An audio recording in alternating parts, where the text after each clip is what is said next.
ये जो सिलेबस है बेसिकली 4 सेमेस्टर के लिए भी एप्लीकेबल है और जो लोग सीसीएफ फर्स्ट सेमेस्टर है उनके लिए भी एप्लीकेबल है।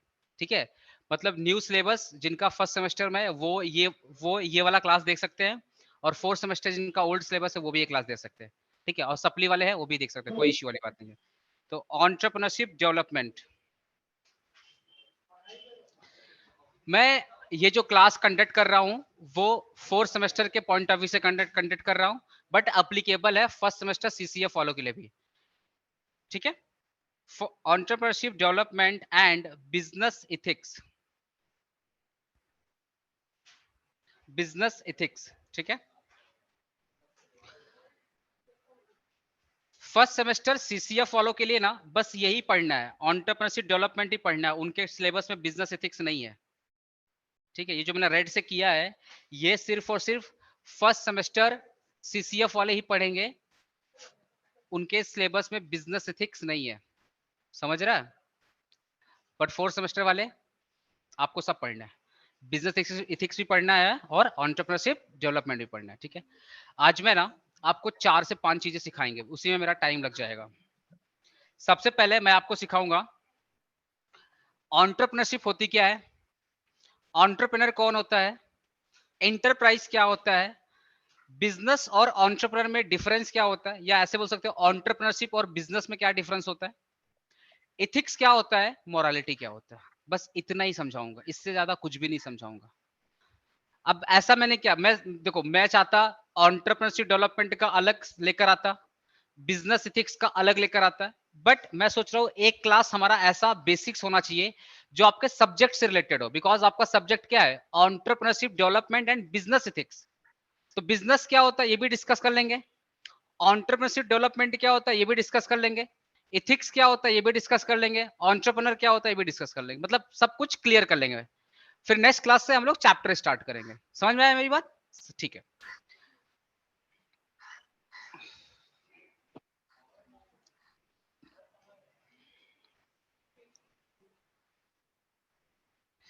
ये जो पर्सन्स है,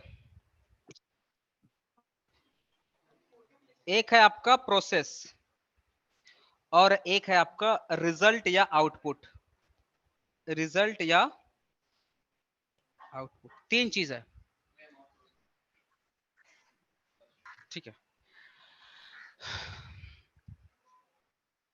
कैसे कंफर्टेबल, ठीक, पर्सन्स, प्रोसेस, रिजल्ट या आउटपुट, पर्सन प्रोसेस रिजल्ट या आउटपुट। अब ध्यान समझना, सबसे पहले ना, सबसे पहले बैठे, अरे सोना मत, क्लास है, क्लास की गरिमा मेंटेन करना। हाँ हाँ चलो आ जाओ। पर्सन्स क्या होता है, एंटरप्रेन्योर और रिजल्ट क्या है, ध्यान समझिएगा। देखिए क्या होता है ना, मैं एक अपना बिजनेस चालू करने जा रहा हूँ, फॉर एग्जांपल मैं अपना एक बिजनेस चालू करने जा रहा हूँ, मतलब मैं किसी के अंडर में काम नहीं कर रहा हूँ। अब अपने को ना दो प्रॉब्लम आया कि अपने को बिजनेसमैन बोला जाए या अपने को एंटरप्रेन्योर बोला जाए। ठीक है ना, तो अभी बिजनेस और एंटरप्रेन्योर का डिफरेंस मैं बाद में बता दूंगा। सपोज मैं अपना खुद का बिजनेस कर रहा हूँ, मैं अपना खुद का बिजनेस कर रहा हूँ, या तो मैं एंटरप्रेन्योर हूंगा या तो मैं बिजनेसमैन हूंगा। तो जो पर्सन्स होता है, जो पर्सन्स होता है उसको अपने क्या बोलते हैं, एंटरप्रेन्योर या बिजनेस। मान के चलते हैं कि मैंने अपना बिजनेस किया तो मुझे क्या बोला जाएगा, एंटरप्रेन्योर। एमबीए चाय वाला नाम सुना है सबने, संदीप मैसूरी, ये सब नाम सुना है आपने? ठीक है, हमारे जो असनीर, अश्लील नहीं बोला, हाँ असनीर बोला है, हाँ, वो जो है वो क्या है, एंटरप्रेन्योर, वो क्या है, एंटरप्रेन्योर। ठीक है, तो वो जो पर्सन्स होते हैं ना उसको बोलते हैं एंटरप्रेन्योर, जिसने बिजनेस स्टार्ट किया, जिसने अपना बिजनेस स्टार्ट किया उसको हम लोग क्या बोलेंगे, एंटरप्रेन्योर। आया बस हमने, बाद में अपने ना एंटरप्रेन्योर का डेफिनेशन लिखेंगे भी समझेंगे भी, टेंशन ना लो।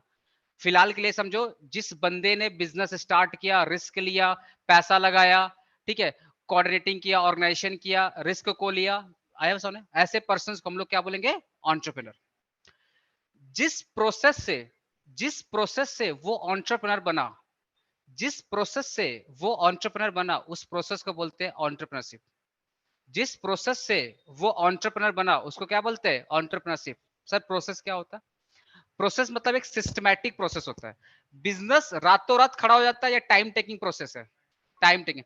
पहले आपको स्टेप 1, स्टेप 2, स्टेप, पहले आपके मन में क्या आता है? आइडिया आता है।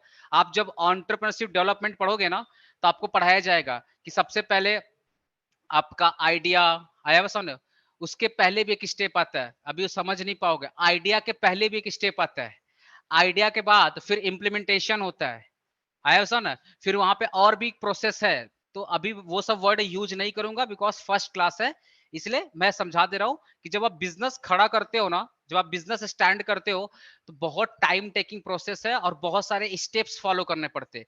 इसी स्टेप्स को हम लोग बोलते हैं एंटरप्रेन्योरशिप। तो प्रोसेस हो गया एंटरप्रेन्योरशिप, पर्सन्स हो गया एंटरप्रेन्योर, और जो रिजल्ट आया, जो आउटपुट आया, उसको अपने क्या बोलेंगे? इंटरप्राइज। क्या बोलेंगे? इंटरप्राइज। जो बिजनेस बन के खड़ा हुआ, जैसे अभिषेक पांडे क्लासेस, ये इंटरप्राइज है, ये एक बिजनेस यूनिट है। आया समझ है? अभिषेक पांडे एक एंटरप्रेन्योर है। जिस प्रोसेस से वो एंटरप्रेन्योर बना, उस प्रोसेस को बोलते हैं एंटरप्रेन्योरशिप। एक चीज लिखवा रहा हूं, पहले लिख लो, ठीक है? तो जो पर्सन्स होगा, उसको अपने बोलेंगे एंटरप्रेन्योर। जो पर्सन्स होगा अपने उसको क्या बोलेंगे? एंटरप्रेन्योर। जो प्रोसेस है उसको अपने क्या बोलेंगे?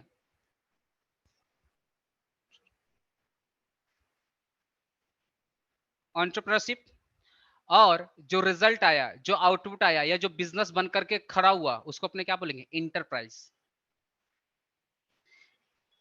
अभी मैंने किसी का डेफिनेशन से नहीं पढ़ाया है, अभी जस्ट मैंने वर्ड का डिफरेंस बता रहा हूं कि इंटरप्राइज अलग है, एंटरप्रेन्योरशिप अलग है, पर्सन्स अलग है, मतलब एंटरप्रेन्योर अलग है।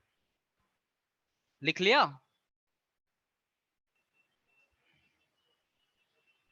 ठीक है, मेरे साथ एक बार बोलना, पर्सन्स को क्या बोलेंगे? एंटरप्रेन्योर। जिस प्रोसेस से वो एंटरप्रेन्योर बना, उस प्रोसेस को क्या बोलेंगे? एंटरप्रेन्योरशिप। क्या बोलेंगे? एंटरप्रेन्योरशिप। और जो रिजल्ट आया, जो आउटपुट आया, उसको अपने क्या बोलेंगे? बिजनेस या एंटरप्राइज। क्या बोलेंगे? बिजनेस या एंटरप्राइज। क्लियर हुआ ना? आज का मुद्दा क्या है ना, एंटरप्रेन्योरशिप होता क्या है। मैं थोड़ा आपका पॉइंट ऑफ व्यू जानना चाहूंगा। आप भी तो काफी यंग हो, आप भी लग रहा है कि लाइफ में कुछ अच्छा करना चाहोगे, तो आपसे पूछना चाहता हूँ एंटरप्रेन्योरशिप क्या है। तो बोलो शांत रहना। इधर से स्टार्ट करते हैं, कौन बताएगा? लाइव वाले पहले आप बताओगे क्या? लाइव एट होम पहले आप बताओगे क्या? एंटरप्रेन्योरशिप होता क्या है? सर जिसके पास बिजनेस का स्टार्ट करने का कोई आइडिया आ जाए आए और वो स्टार्ट करे। हाँ, क्या बोलो आप? सर मैं बोल रहा हूँ जिसके पास सर कोई भी बिजनेस स्टार्ट करने का आइडिया आए और वो स्टार्ट करे वो बिजनेस। बिजनेस चालू किया, आइडिया है, जो बिजनेस चालू किया उसको बोलते हैं एंटरप्रेन्योरशिप। हाँ ठीक है, बोल सकते हो थोड़ा बहुत, ज्यादा तो नहीं बोल सकते, थोड़ा बहुत बोले।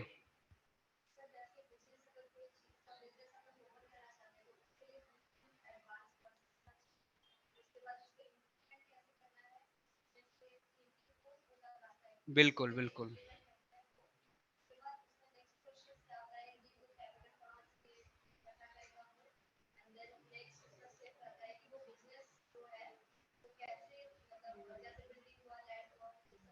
ऑर्गेनाइज्ड वे में करते हैं, समझा समझा, ठीक है, बढ़िया है। आप बताए, बोलो, तुम्हें बोलो, बोलो। कोई नया आइडिया लेकर बिजनेस करना इज आपका एंटरप्रेन्योरशिप। हाँ बोल सकते हैं, कोई दिक्कत नहीं है, ठीक है ना? तू बता। बोला जिस दिन बन जाएंगे तब बता देंगे। इधर से फर्स्ट सेमेस्टर वाले, जय, देख नाक मत कटाना, अगर श्योर है तभी बोलना।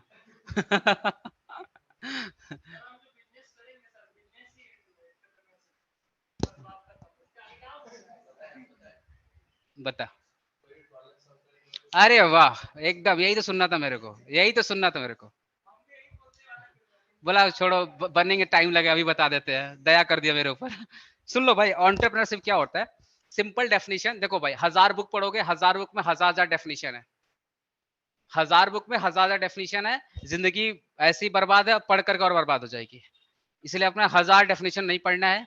आपको एक एकदम इजी वे में एंटरप्रेन्योरशिप क्या होता है आज मैं आपको समझा दे रहा हूँ। देखो भैया, चाय बेचना एंटरप्रेन्योरशिप नहीं है।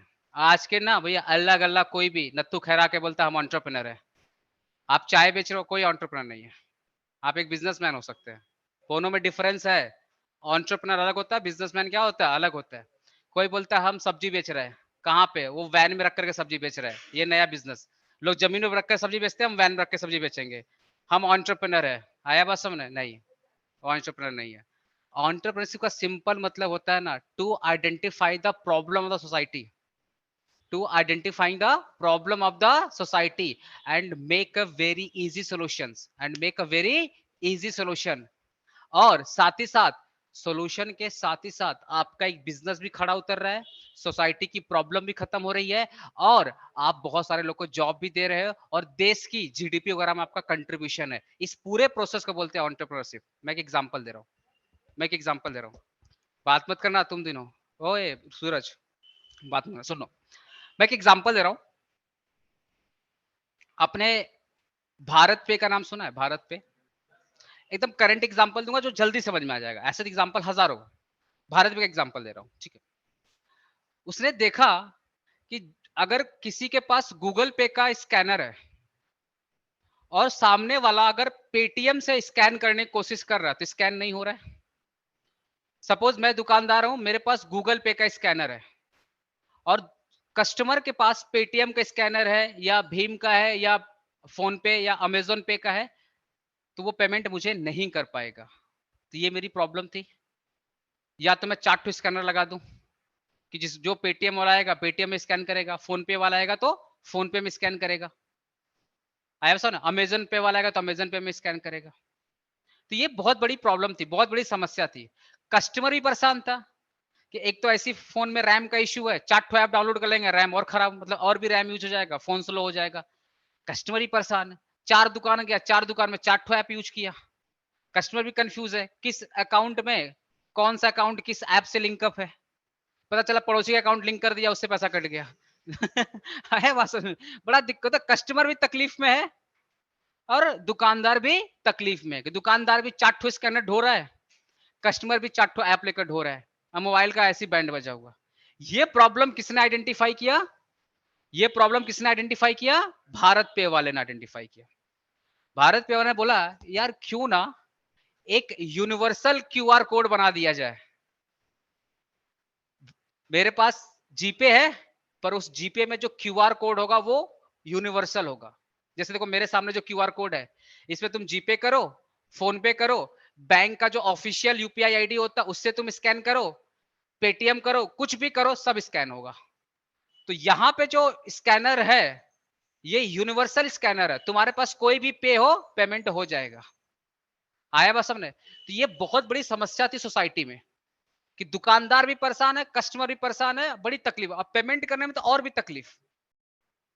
और दुकानदार बोलता है यार 4 ठो लगा देंगे, हम भी कंफ्यूज जाएंगे किस अकाउंट में पैसा है। अब तुम बताओ 4 स्कैनर मतलब 4 ठो अकाउंट, दुकानदार भी कंफ्यूज है, बड़ा तकलीफ हो जाती थी। इस प्रॉब्लम को आइडेंटिफाई किया भारत पे वाले ने, उसने एक यूनिवर्सल क्यूआर कोड बनाया और बोला अब से कोई भी पे रहे एक ही क्यूआर कोड रखो, सारा पेमेंट हो जाएगा। तो भारत पे वाले ने क्या किया? प्रॉब्लम को आइडेंटिफाई किया और उसका एक इजी इजी सॉल्यूशन निकाला। इस पूरे प्रोसेस को अपने क्या बोलेंगे? एंटरप्रेन्योरशिप। क्या बोलेंगे? एंटरप्रेन्योरशिप। आपने संदीप मैसूरी का नाम सुना है? हाँ, लाइफ में बहुत बार डिप्रेशन में गया होगा, वीडियो काम आई होगी, खासकर ब्रेकअप के बाद। आया बात सबने? चलो, उनकी एक वेबसाइट है imagebazaar.com, नाम सुना है? उनकी एक वेबसाइट है imagebazaar.com। हाँ, उनका सबको लगता है संदीप मैसूरी बहुत बड़े मोटिवेशनल स्पीकर्स हैं। हाँ, वो बहुत बड़े मोटिवेशनल स्पीकर है, गिनीज वर्ल्ड में उनका नाम भी है, सब कुछ ठीक है, लेकिन वो एक बहुत बड़े एंटरप्रेन्योर भी है, बहुत बड़े बिजनेसमैन है। मैं एक आइडिया दे रहा हूँ आपको। उनकी एक वेबसाइट है imagebazaar.com, ध्यान सुनना, पीछे बात मत करना। imagebazaar.com बोल के एक वेबसाइट है। उन्होंने क्या किया, उनकी वेबसाइट अगर आप जाओगे ना तो बड़े खूबसूरत खूबसूरत इमेजेस, बहुत सारे पिक्चर्स हैं जो आपके बिजनेस यूनिट में काम आ सकते हैं। जैसे मैं खुद उनके पिक्चर को ले सकता हूँ और अपना प्रमोशंस कर सकता हूँ। डिफरेंस क्या है कि जब मैं उनका एक पिक्चर डाउनलोड करूंगा ना तो मेरे पे कॉपीराइट केस हो जाएगा अगर मैं पेमेंट नहीं करूंगा तो। जब आप उनका एक पिक्चर लोगे ना तो पिक्चर का जो कॉस्ट आएगा 25,000 30,000, डिपेंडिंग अपॉन कौन सा पिक्चर आप सेलेक्ट कर रहे हो। 1-1 लाख 2-2 लाख का भी पिक्चर है। अब आप बोलोगे यार एक ठो पिक्चर का 1 लाख रुपया, भाई साहब पता है वो पिक्चर अगर आप खुद शूट करने की कोशिश करोगे ना तो आपका 6 से 7 लाख रुपया खर्च हो जाएगा। क्योंकि जब पिक्चर शूट होता है तो बैकग्राउंड बनता है, ऑफिशियल्स कैमरा आता है, आर्टिस्ट आते हैं, एक प्रोफेशनल काम है। आपको क्या लगता है फोटोशॉपी आम बात है या प्रोफेशनल काम है? एडिटिंग कोई आम आम आदमी करता है या प्रोफेशनल करता है? जो पिक्चर संदीप मैसूरी आपको 25,000 में बेच रहे हैं, अगर सेम पिक्चर आप बनाने की कोशिश करोगे ना, आपको लाखों रुपए पे करने पड़ जाएंगे, आपको लॉस हो जाएगा।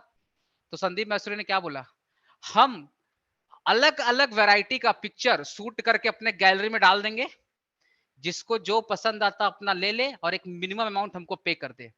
संदीप मैसूरी के पास अपना एक ऑफिशियल टीम है, ऑफिशियल कैमरा है, ऑफिशियल प्रोफेशनल एडिटर है, सब कुछ उनके पास है। वो लोग थीम बनाता है, थीम बना करके फोटो शूट करता है, अपना वेबसाइट पे लॉन्च कर देता है।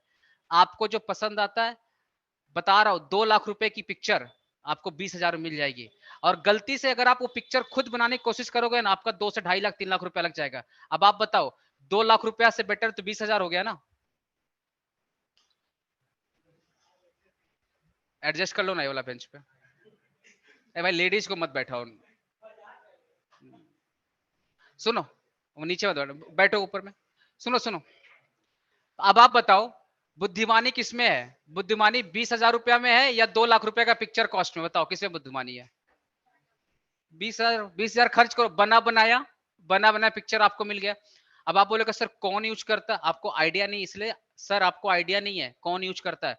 ये जितने बड़े बड़े सेंटर्स आपने नाम सुना ना, दृष्टि, ये सब जो बड़े बड़े सेंटर्स है ISPCS वाले, आप उनका बैनर में देखिएगा, कुछ बच्चे होते हैं वहां पे इमेज, वो सब इमेज कॉपीराइटेड इमेज होती है। वो सिर्फ वही यूज कर सकता है और कोई यूज नहीं कर सकता। ये बायजूस वाला यूज करता है ना, आपको क्या लगता है? कॉपीराइटेड इमेज होते हैं। ये सब imagebazaar.com से लिया गया है। तो बड़े बड़े बिजनेस, रिलायंस कंपनी भी तो एडवर्टीजमेंट करती है, बिग बाजार भी तो फोटो का यूज करता है।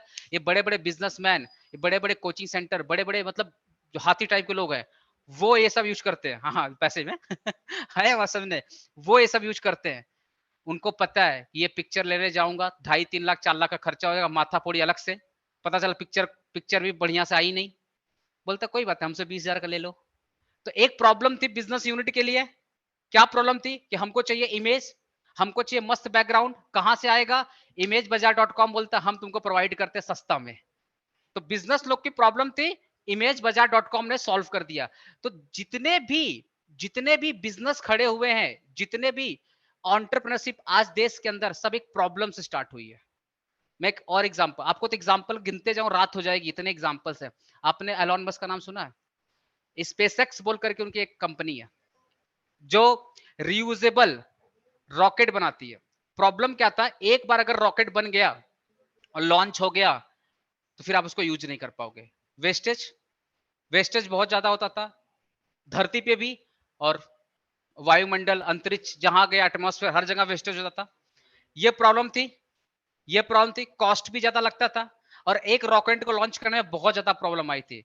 एलॉन मस्क ने बोला ये तो बहुत बड़ी प्रॉब्लम है, ये तो बहुत बड़ी प्रॉब्लम, क्यों ना ऐसा रॉकेट बनाया जाए जो रीयूज कर पाए, जिनकी कॉस्ट कम आए, जिससे गंदगी ना तो धरती पे हो, ना अंतरिक्ष में हो, ना एटमॉस्फेयर, मतलब कहीं पे भी ना हो, और एक ही चीज को बार बार यूज किया जाए, तो रिसोर्सेज भी कम यूज होगा, कॉस्ट भी कम आएगा। भाई साहब उसने बना दिया रीयूजेबल रॉकेट। लॉन्च करो, फिर बर्बाद हुआ, रिसेंबल करो, फिर लॉन्च करो, बर्बाद हुआ, रिसेंबल करो, लॉन्च करो, एक ही चीज को। कॉस्ट भी कम आया, गंदगी भी कम आई, सब कुछ ठीक ठाक हो गया। प्रॉब्लम थी, प्रॉब्लम का सोल्यूशन निकाला एलॉन मस्क ने। Elon Musk one of the biggest entrepreneur है पूरे वर्ल्ड में। एक प्रॉब्लम थी आपका डीजल का, आपको पता आए आज नहीं तो कल तो डीजल खत्म होने वाला था, और डीजल आए दिन महंगा होते चला जा रहा है, पेट्रोल महंगा होते चला जा रहा है, और पोल्यूशन भी बहुत ज्यादा हो रहा है। उसने एक टेस्ला बोल के कंपनी लॉन्च कर दिया इलेक्ट्रॉनिक कार के नाम पे। तो जितने भी एंटरप्रेन्योर देश के अंदर हुए ना, सब एक प्रॉब्लम से स्टार्ट हुए। कभी भी किसी भी एंटरप्रेन्योर का आप बायोग्राफी पढ़िएगा ना, वहां पर उन्होंने खुद लिखा कि देश में, सोसाइटी में ये प्रॉब्लम थी, इस प्रॉब्लम को सॉल्व करने के लिए हमने ये बिजनेस खड़ा किया, जिससे सोसाइटी का भला हुआ और साथ ही साथ मेरा भी वेलफेयर हुआ। आया मैं समझ? तो एंटरप्रेन्योरशिप का सिंपल मतलब अगर मैं आपको समझाऊं, अगर आपको भी अपने जीवन में एंटरप्रेन्योरशिप लाना है, एंटरप्रेन्योर बनना है, तो you you have to make choose की कुछ प्रॉब्लम्स आइडेंटिफाई करो। क्योंकि देखो सब कचौड़ी बेच रहा है और आप भी कचौड़ी बेच रहे हो ना, तो लिमिटेड ही रह जाओगे। क्या डिफरेंस होगा? एक आपका टेस्ट अच्छा होगा, लोकल में ही रह जाओगे।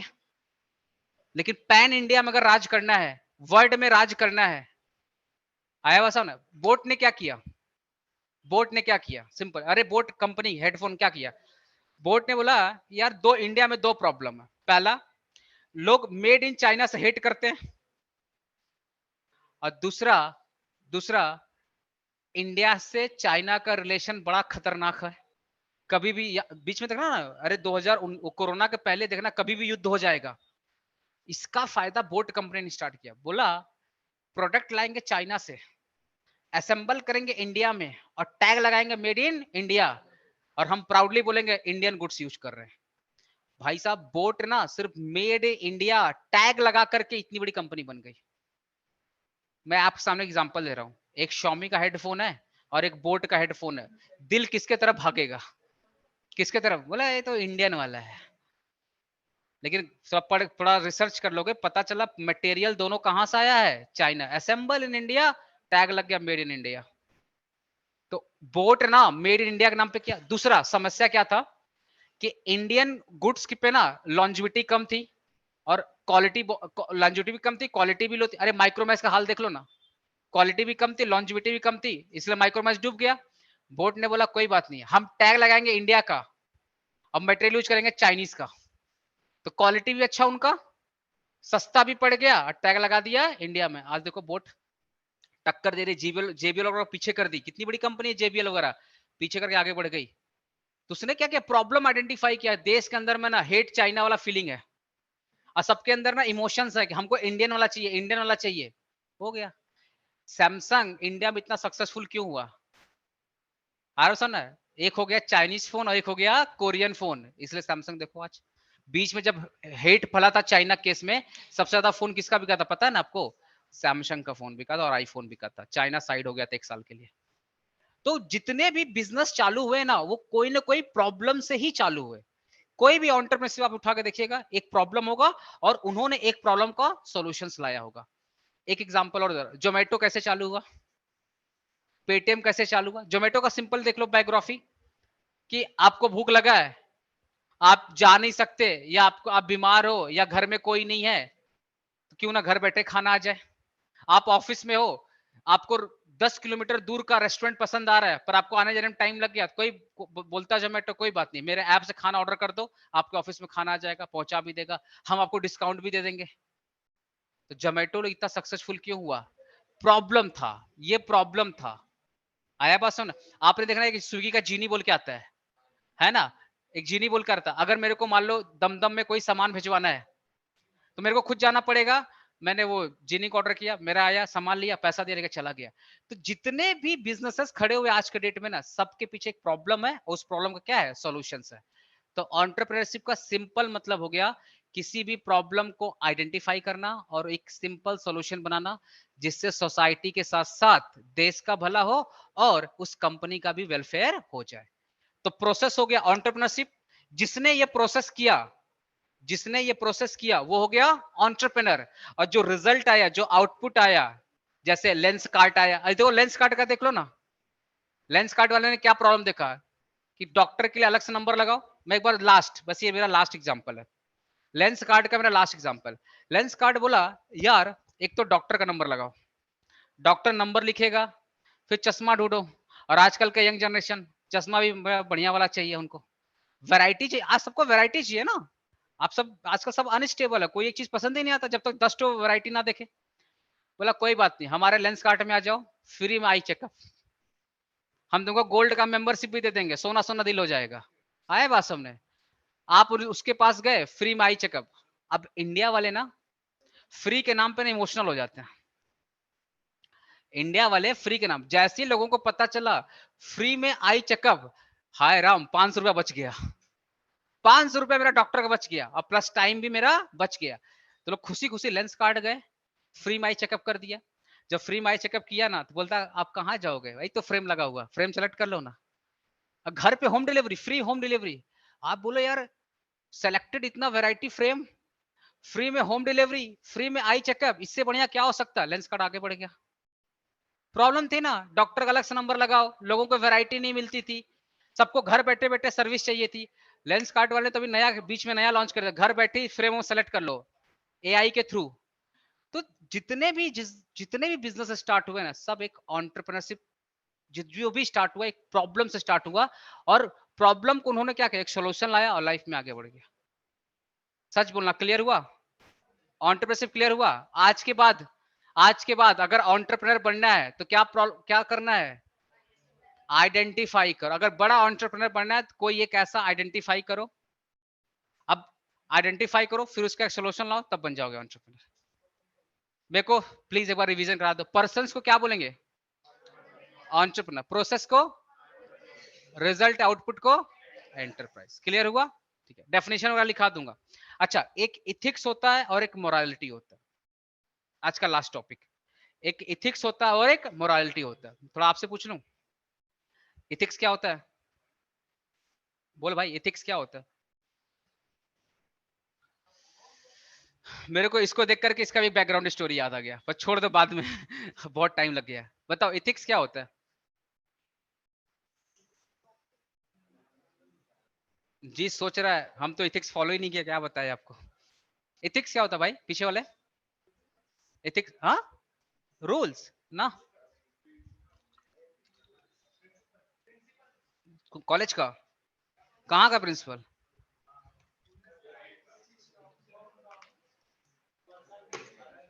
इथिक्स मतलब रूल्स रेगुलेशन, ये सब प्रिंसिपल्स। बोलिए। अच्छा, मैं एक एग्जांपल दूं। चलो, एक मेरा ना होनहार स्टूडेंट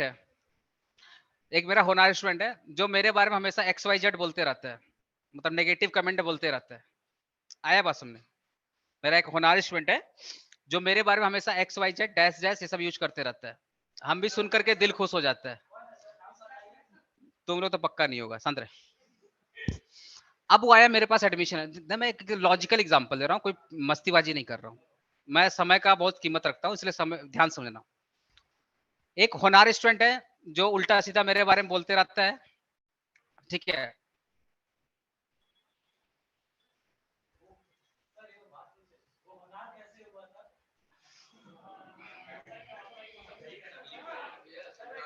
अरे सुन लो, होनहार कैसे हुआ? बिकॉज वो वाला वर्ड यूज कर रहा था। तुम लोग बेवकूफ है, चलो शांति से।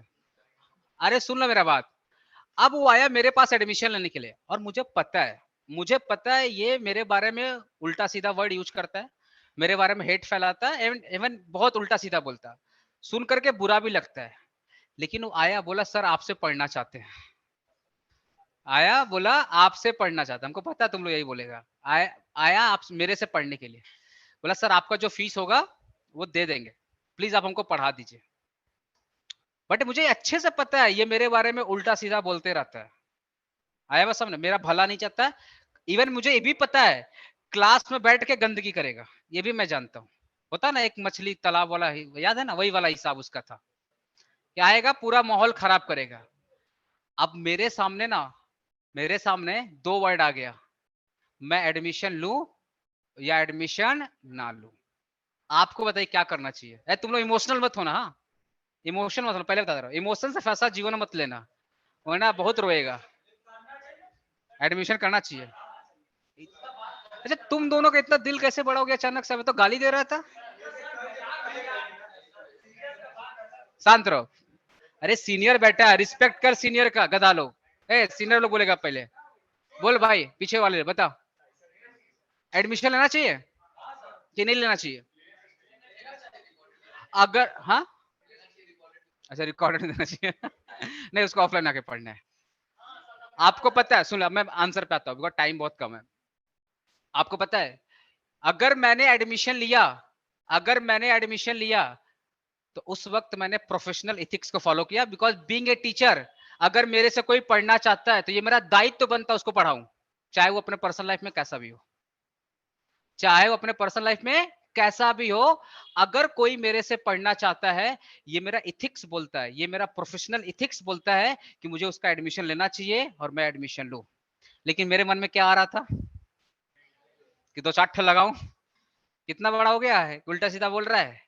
जो मेरे दिल में था कि एडमिशन नहीं लेना चाहिए, वो मेरा मोरालिटी है। वो मेरा क्या है, मोरालिटी है, वो मेरा मोरल है कि मैं लूं या एडमिशन ना लूं। आया बात समझ में? लेकिन अगर मैंने एडमिशन ले लिया तो मैंने क्या फॉलो किया? एथिक्स फॉलो किया। और अगर मैंने एडमिशन नहीं लिया तब मैंने क्या फॉलो किया? मोरालिटी फॉलो किया। एक एग्जांपल और, एक एग्जांपल और, देश के ना अभी बेचारे लेट मर गए डैड, देश के ना बहुत बड़े वकील हुआ करते थे जिनका नाम है राम जेठमलानी। नाम सुना है सबको? 92 93 इयर्स के थे तब भी सुप्रीम कोर्ट में केस लड़ते थे। हम लोग 92 पहुंचेंगे नहीं पता नहीं। एवरेज लाइफ 40 हो गया, पता है आपके टाइम, आज के टाइम पे एवरेज लाइफ 40 हो गया। 30 के बाद तो चांसेस कम ही है, सुन लो मेरा बात। हाँ हाँ, एवरेज बहुत कम हो गया। राम जेठमलानी देश के बहुत होनहार, बहुत बहुत मतलब सीनियर लॉयर थे। उनकी एक हियरिंग की कॉस्ट थी 2 करोड़ रुपया। अगर आपके लिए वो 2 मिनट खड़ा हो गए सुप्रीम कोर्ट में, आपके लिए अगर 2 मिनट खड़ा हो गए सुप्रीम कोर्ट में तो 2 करोड़ रुपया ले लेंगे आपसे। इतने सीनियर लॉयर थे। अब सुन लो मेरा बात 2 मिनट में। कसाब बोल के एक आदमी था, पता है ना? राम जेठमलानी कसाब का केस लड़ रहे थे। अच्छा, अब यहाँ में कोई सुनो, रिलीजन का कोई मैं चक्कर नहीं है, ठीक है? ये भाई उल्टा पुल्टा, हाँ, मैं एक एग्जाम्पल थ्रू समझाने की कोशिश कर रहा हूँ, तो उसको एग्जाम्पल रूप में लेना, इमोशनल मत हो जाना, ठीक है? सुन लो मेरा बात। कसाब जो कि कोर्ट के हिसाब से, मैं मेरा कोई अपना पर्सनल ओपिनियन नहीं है, कोर्ट ने उसको फांसी की सजा सुनाया था। ऑब्वियसली अगर सुप्रीम कोर्ट ने फांसी की सजा सुनाया था तो उसने देश के साथ गलत किया था, और ऑब्वियसली गलत किया ही था, बोलना क्या है। कसाब देशद्रोही था, सुन लीजिए, कसाब क्या था? देशद्रोही था। उसने देश के साथ गद्दारी किया था। देश के सबसे जो सुप्रीम लॉयर थे, जो बहुत बड़े मतलब देश के जो लॉयर थे, उनका नाम क्या था? राम जेठमलानी। उन्होंने, सुन लो, उन्होंने कसाब का केस लड़ा था। तो पता है सुप्रीम, कसाब को बचा रहे थे वो। तो जब सुप्रीम कोर्ट के बाहर निकले ना, तो मीडिया वाला क्वेश्चन पूछा कि आप तो देशद्रोही को बचा रहे हैं, आप देश के बहुत बड़े सीनियर लॉयर हैं, आप तो देश के बहुत बड़े सीनियर लॉयर हैं, और आप एक दोस्त देशद्रोही को बचा रहे हैं, तो क्या मैसेज जाएगा बाकी लॉयर को, क्या मैसेज जाएगा आपके फॉलोअर को? तो उन्होंने बहुत अच्छा बात बोला था, उनका इंटरव्यू है यूट्यूब में जाकर देखना। उन्होंने बोला मैं लॉयर हूं, मेरा धर्म बनता है, मेरा प्रोफेशनल इथिक्स अलाउ करता है कि मैं अपने क्लाइंट को सजा से बचाऊं, मैं अपने क्लाइंट को सेव करूं। मेरा क्लाइंट कैसा भी हो मेरे लिए क्लाइंट है, देशद्रोही है या कुछ भी रहे, मेरे लिए वो क्या है? क्लाइंट है। और ये मेरे लिए प्रोफेशनल इथिक्स है, ये मेरा क्या है? प्रोफेशनल इथिक्स है कि मैं कसाब का केस लूं और कसाब को बचाने की पूरी कोशिश करूं। कोर्ट डिसाइड करेगा देशद्रोही था या देशद्रोही नहीं है, उनका ये स्टेटमेंट था। तो राम जेठमलानी जब केस लेने गए थे ना, तो उनके मन में भी दुविधा आया होगा कि बचाऊं या ना बचाऊं। लेकिन उस वक्त उन्होंने क्या फॉलो किया? प्रोफेशनल एथिक्स फॉलो किया। बोला बीइंग ए लॉयर मेरे को तो केस लेना पड़ेगा, बिकॉज लॉयर का काम ही है भाई, लॉयर का तो काम ही है अपने मुवक्किल को बचाना, अपने क्लाइंट को बचाना। तो उस वक्त ना उन्होंने अपना प्रोफेशनल एथिक्स फॉलो किया, जाकर कसाब का केस लिया और कसाब को बचाने के लिए एड़ी चोटी जोड़ लगा दिए। अलग बात नहीं बचा पाए, पर उसको बचाने के लिए जो भयानक डिस्कशन किए हो ना, मतलब सलूट है भाई बंदे को।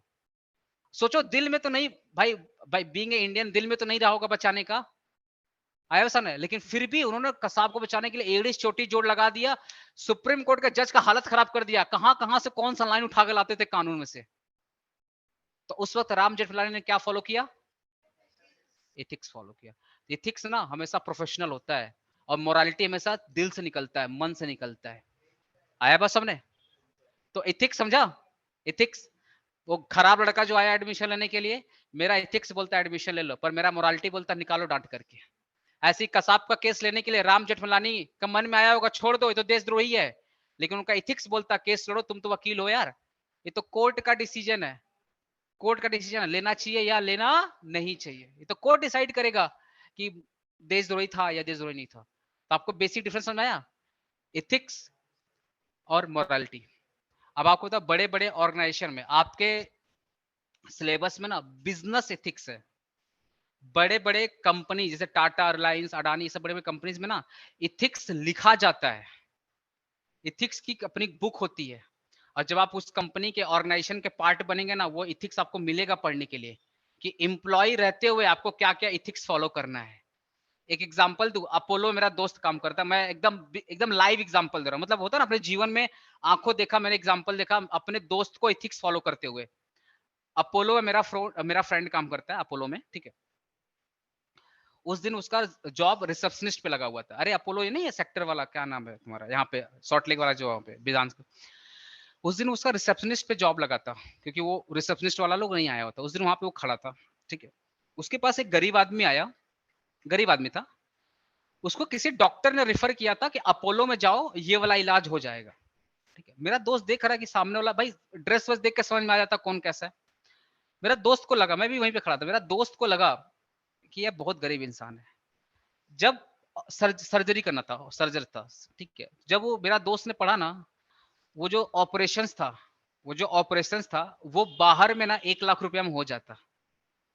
अपोलो में सेम कॉस्ट 5, मतलब सेम ऑपरेशन 5 लाख में था।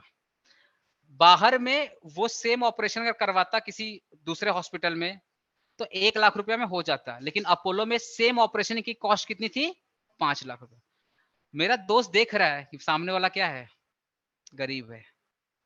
मेरा दोस्त चाहता था कि उस गरीब इंसान को एडवाइस दे दे कि जाइए, सेम ऑपरेशन फलाने हॉस्पिटल, सबको पता रहता किस हॉस्पिटल में क्या क्या सुविधा है। मेरा दोस्त जानता भी था किस हॉस्पिटल में हो जाएगा, लेकिन मेरा दोस्त पता नहीं क्या बोला।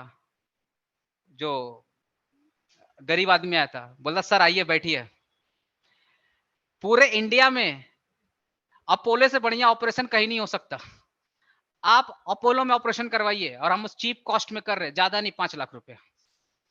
मेरा दोस्त बोला, दिल में नहीं बोलने का मन था उसका, लेकिन उनको ट्रेनिंग ऐसी दी जाती है, उनको इथिक्स का बुक दिया जाता है, कुछ भी हो जाए तुम अपोलो का सैलरी, भाई किसका खाता है वो, तो गुणगान भी किसका गाएगा, ये उसका इथिक्स है। दिल में था कि वो बोल दे साइड से जाकर के कि भैया यहाँ मत आइए, फालतू का 4 लाख रुपया लग जाएगा, आप अपोलो में जाइए, आप किसी और हॉस्पिटल जाइए, सेम आपका 5 लाख में, 1 लाख में हो जाएगा, आपका 4 लाख सेव हो जाएगा। ये जानते हुए भी उसने अपोलो का जो तारीफ करना स्टार्ट किया, हम भी बैठ के देख रहे, बोले क्या बोल रहा है भाई, इतना अपोलो महान है। मैनुपुलेट कर दिया। और पता है वो गरीब आदमी, हमको लगा खेत वेत बेच के आया होगा, ऑपरेशन कहाँ करवाया, अपोलो में करवाया।